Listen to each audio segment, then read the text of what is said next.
So eto na nga po mga idol, boxing update tayo. Finally, pinakahinihintay natin Casimero Cuadro Alas at Naoya Inoue matutuloy na sa bansang Amerika. And bago tayo magpatuloy kaibigan, please huwag pong kalimutan mag-like and subscribe and pa-hit ng notification bell. Maraming salamat po mga kaibigan. Nagsimula na po muli ang matinding training ni Casimero Angas ng Pinas para sa kanyang nalalapit na laban. At kung sisilipin po ninyo sa kanyang FB page Casimero Cuadro Alas Angas ng Pinas, ay sinabi nito na talagang matutuloy na yung kanyang magiging laban at ito yung simula ng kanyang matinding ensayo. Balik training ng ating pambatot Angas ng Pinas mga kaibigan.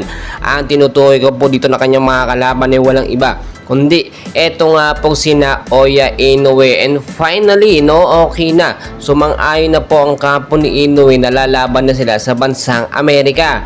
Matapos po napakadaming protesta at nakita naman natin ngayon, finally pumayag na nga po. Hindi po kasi talaga pwedeng matuloy yung laban nito si Luis Nery at Naoya Inoue sa May 6, 2024 dahil nga etong si Luis Nery ay totally banned pa sa bansang Japan. Kaya nang magawan po ng paraan yan at maayos na yun ang mga problema, pati naman ang mga titulo ni Inoue ay madepensahan niya at hindi ipawalang bisa, ay sumang-ayon ito na lumaban nga po sa bansang Amerika. At alam naman natin, agad po yung pinaburan nitong top CEO boxing promoter na si Bob Arum, kasama po ang pagsuporta yan ng World Boxing Organization sa matinding laban nga po ay Casimero Cuadro Alas at Naoya Inoue ngayong nalalapit na May 6, 2024. Nag-post na rin po dyan itong si Casimero at ang kanyang kampo sa magiging laban nga po ni Inoue at na Casimero Cuadro Alas. Alam naman natin napakatagal na nitong dream at kung titignan po ninyo as of now, si Inoue talaga ay tinuturing talaga na undefeated pa rin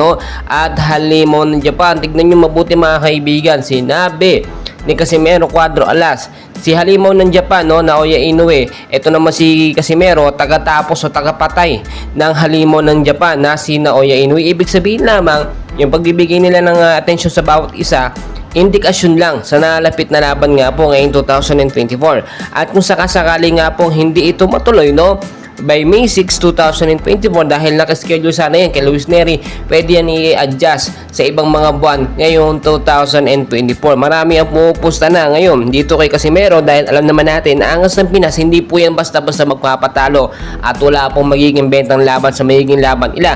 Unlike sa mga huling naging laban ni Naoya Inoue sa mga Pilipino, puro benta at walang kakwento-kwentong laban. Aasahan natin na itataas muli ni Casimero Angas ng Pinas ang bandila ng Pilipinas na makabawi sa mga Hapon. And please mga kaibigan, huwag kalimutan mag-like and subscribe. Maraming salamat.